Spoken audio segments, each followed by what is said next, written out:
if you're linking your success to happiness and you're happy only 25% of the time, you're only going to be successful 25% of the time?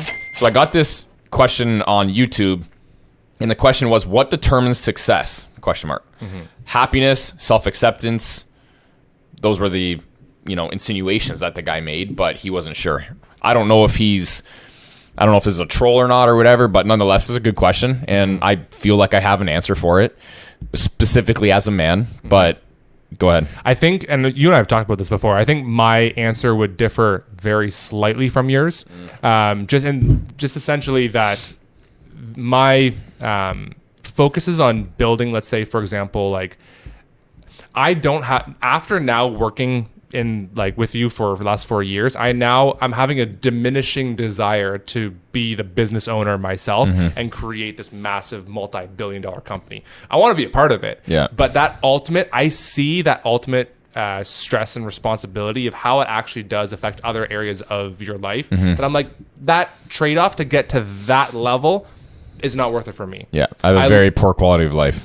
And so, extremely. And the thing is, though, is that a lot of people, I feel like maybe they might have these ambitions and they're like, okay, well, this is the only way that I can do it. And maybe, right?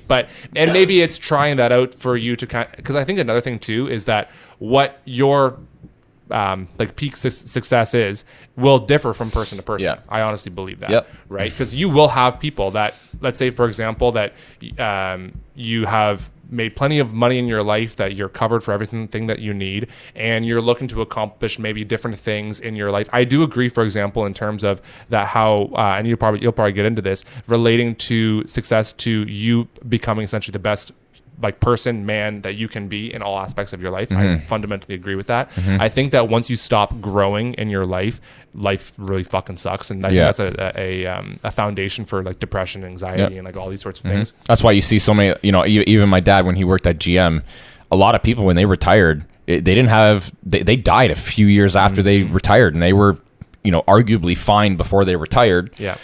It's almost like they lose this ambition, or they lose this they lose this responsibility, and they know they walk through life, focusless or whatever. There's no direction, right, in their life anymore. They don't have to do anything, so they lose this. Human nature is to always have something to do and be needed somehow, right? If you're just doing nothing.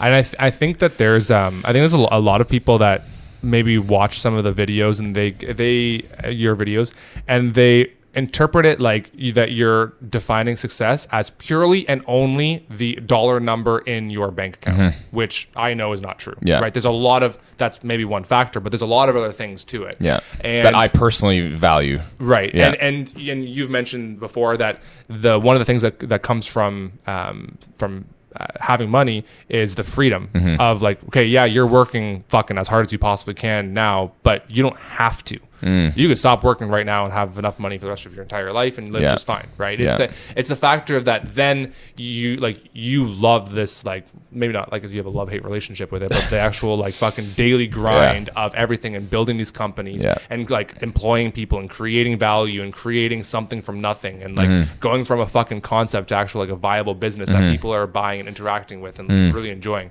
Like that's all extremely satisfying, right? And I know that you link a lot of your feelings of success to those things that, yes, will bring money, because when you do those things very well, it'll bring money, but you don't do things like solely for the money. No. Yeah. And I think that's one thing that people sometimes misconstrue, especially with, or maybe if they don't watch all your videos, they can misinterpret your message sometimes. But I also would say, like, to go back to this guy's question, I would say that success is not linked to happiness, because like you say too, happiness is an emotion that comes and it goes. And if you're linking your success to happiness and you're happy only 25% of the time, you're only going to be successful 25% of the time, right? And I think that like you're going to experience all emotions in your life, right? So for me, I firmly believe when somebody asks me as a man, that's it. As a man, you are a man, I'm a man.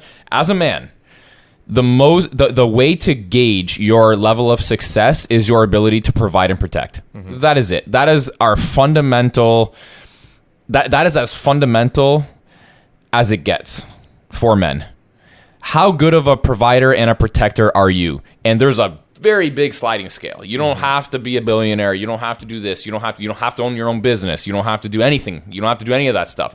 What you have to do, if you are a successful man, you have to have the ability to provide and protect. End of fucking story.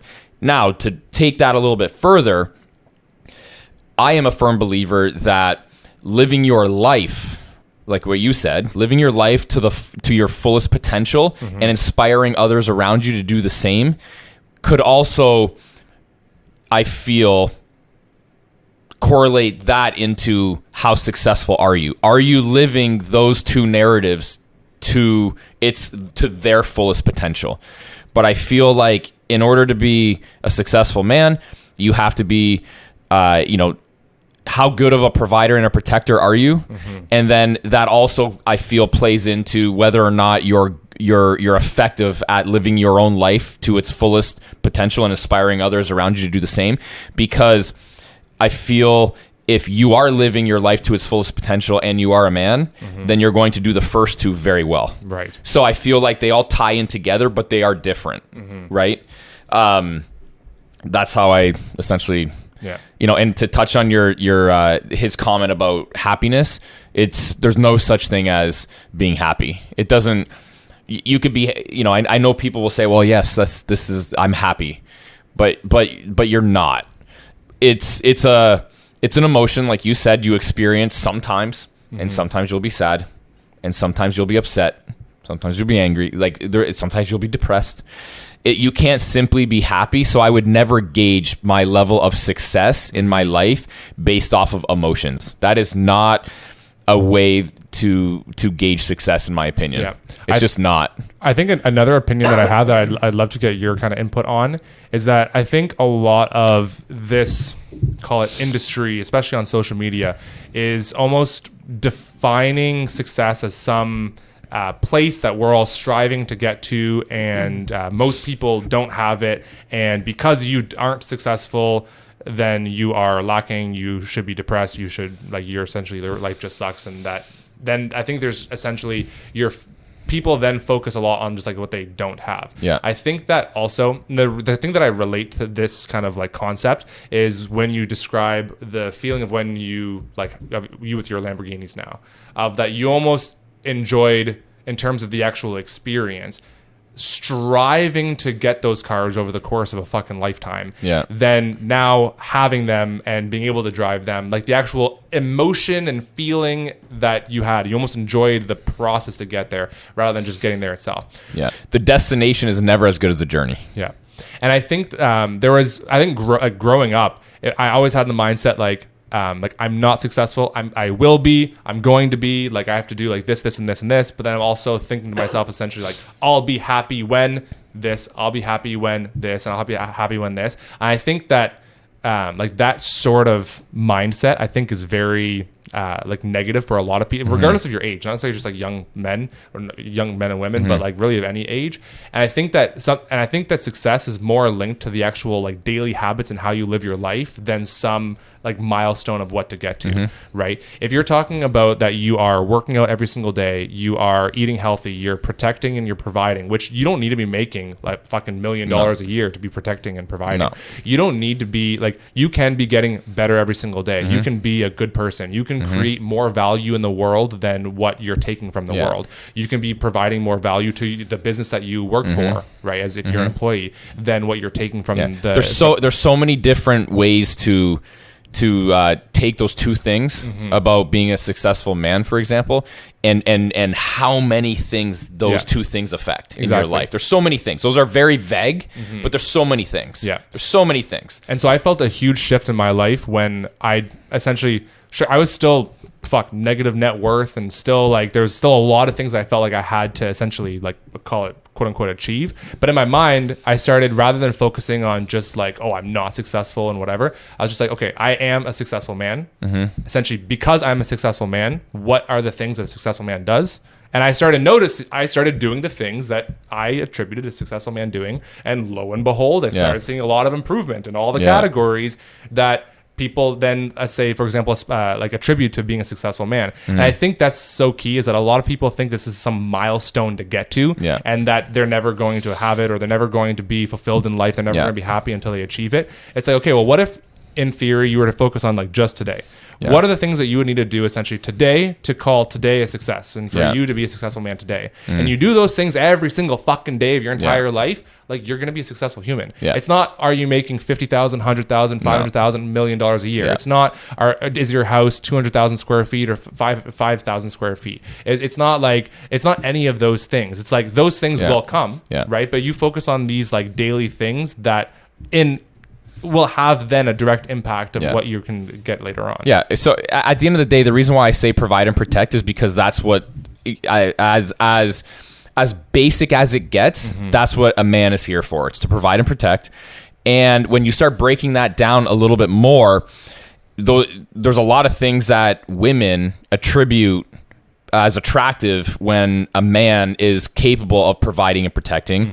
And then when you start, and this is why I disagree with a lot of people that say, "Oh, you have to, own your own business and this and that." It's not that. It's when you live your life to its fullest potential, that in and of itself is attractive. It's not what you're doing; it's living to your fullest potential. It doesn't matter if you're fucking wherever you work, flipping burgers. It doesn't matter. Do the best job you possibly can, and do that job so that you can provide and protect for whoever you are providing and protecting for. And then when you're doing that job to your fullest potential, and make sure that when you're doing it so good that you're inspiring others around you to be better. That's the key. And that in of itself, when you have that type of mindset, you won't stay flipping burgers. That's the point. Exactly. Okay? That is the point. This is one of the reasons why I love the mindset. Now, I've never been in the military, but from the things that I've read or heard of people that I've talked to that have been in the military, why I like military training is because essentially it teaches you, and like I feel like my dad always talked about this growing up, is it's not necessarily just doing the best that you can in income producing activities, but in all activities of your life. Right? Like, for example, I try to employ that even like at home, for example. Like I don't have a fucking messy house. Like I keep it clean, right? I take pride in that. Or if, for example, taking care of like your car and your belongings, or taking care of the people around you and your relationships, and like all these sorts of things. Like I feel like that's one of the things that now I don't make my fucking bed every single day. I think it's a waste of time. But in terms of like, that's one thing that the military would talk about. But I feel like that whole aspect is that you start living your life even like not only in the job that you have, but with everything that you do, that is being a successful person, right? That and essentially will compound over time. That, like you just said, you're not going to stay flipping burgers the whole time, because people will recognize. Not the point. Exactly, people will recognize. Holy fuck, this is the best burger flipper that I've fucking seen in my entire life. And there's been give them opportunity. And there's been plenty of people. I even think the CEO of McDonald's was a line cook at one point. So. And this segues into something else that I saw the other day. I think it was Patrick David Bett. You know that guy? He mentioned something about, I think he's actually one of the richest. He's a billionaire for sure. But he started as a worker, I think in, I want to say Disney or something. He became this, I don't know. I don't know. Fact check me or something. I don't fucking know. But anyways, he started a job maybe at like, some sort of radio station or TV station or whatever. He ended up becoming the CEO of Disney. And he was making like $67 million in salary a year. And then he ended up buying all kinds of shit because of his salary, but he was still a salaried employee. This is one of the things that I feel I disagree with a lot on people, where they're like, you got to quit your job and you got to do this and you got to do that's kind of the only way that you're going to be. This is where me and Scott, we disagree heavily. I disagree with him on that. And the reason why I do is because... What's Scott's opinion? Scott's opinion is you got to fucking like leave the rat race. You have to leave the rat race. No matter what it is, you got to fucking leave it. And I fully disagree. And the reason why I do is because there's significantly... The number of people that would be considered outrageously successful are not business owners. They are not. They work for businesses, and they are making fuckloads of money. There's way more of that scenario than there are successful entrepreneurs making the same amount of money. Way, way more. So by a numbers perspective, it makes more sense for you to work your fucking ass off for a business that has the potential to scale and be one of the key people in that business that's helping it scale. You will more than likely 99% of the time end up making way more money. And that's where me and Scott completely differentiate. Mm-hmm. It might be in a sense of where, you know, a lot of these other jobs don't give people the autonomy or the entrepreneurial what do we always call this? You know how you know how this you always mention the working environment, I guess you could say. You know how you mentioned like this position that you're in feeds that entrepreneurial spirit that you have, but it doesn't. It still allows you to have you're not like married to it, right? So it gives you this. It gives you this somewhat sense of I could shut it down still, where you don't want the lifestyle that I have because I can never shut it down, right? Mm-hmm. I'm getting calls for example, I got calls at 4 a.m. this morning because our alarm system was going off at the golf course. So they're fucking calling me. You know what I mean? Like, you don't need to, that's not something that you need to deal with. So, and then everybody's waking up, it's crazy, right? So it's a crazy lifestyle. So I fundamentally disagree with those people that say that. And the reason why I also, to take it even a step further, why I disagree with it is because they're trying to sell you something. Mm-hmm. They're trying to sell you the programs in order to be able to do what they attribute success. And in order to become successful, they need you to quit, and they need you to buy their programs to teach you how to get started in this whole new narrative of running your own shit. Mm-hmm. You don't need a program to be a better employee. And that's where I feel a lot of people are starting to get this mindset online from these influencers and gurus that are telling you to do this, but behind the curtain, they're telling you to do it because they want you to buy their shit. Mm-hmm. And it's just not necessary. If you actually break things down on a numbers perspective, you will end up making more money, or the chances of you making more money are by working for a business and company that you have a key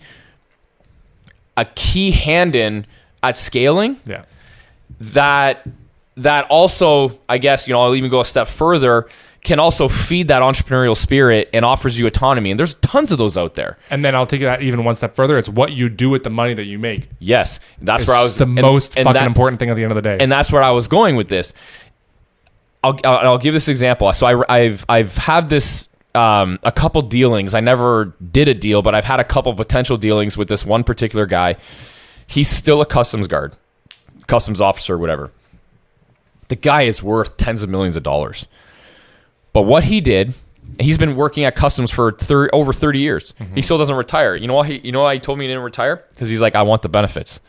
And he's not like I'm sure he's cheap too or whatever. He lives very modestly though, very modestly. He lives in like a raised ranch in like South Windsor or whatever. Mm-hmm. But nonetheless, he's been outrageously smart with the money that he's earned for all of those years. Mm-hmm. That got him to the point where the guy is like, the guy makes millions of dollars a year doing private mortgages, real estate. He owns a bunch of real estate around town, and he still works at customs. Mm-hmm. He's just used the money, and he's used the money that he's earned as a tool to get to where he wanted to go, and he's comfortable. Some people have an issue with the risk, right? I worry every day. I know this can all go away. I worry about it. He probably doesn't worry, mm-hmm. So, it really comes down to your risk tolerance too. There's another guy that I know who's probably like maybe late 50s, early 60s or whatever, just recently retired. He worked 33 years, 34 years, like on the line in either Chrysler or Ford or something, like one of the line jobs, making, I don't know what they make, maybe $28 an hour or something. The guy's worth, same thing, tens of millions of dollars. He also has a farm that he kind of like works as a farmer and certain like on the weekends, in the early morning, whatever. Like his guy works fucking round the clock. Mm-hmm. And his thing is that he doesn't buy real estate specifically, but he lives so modestly. You look at his house, you would never fucking guess, but he's big into the stock market. Okay. And has been wildly consistent for fucking 40 years doing it, and is worth tens of millions of dollars. Like, interesting. Yeah. And it's all from like dividend paying stocks and like buying Apple early on and doing all this sort of thing. And like, that's his thing. And like, it's still wild. Like, he's only making like $30 an hour working on the line, and the guy's worth tens of millions of dollars. Yeah, like, it's not your job, it's what you do with the earnings from your job that will dictate your success more than likely.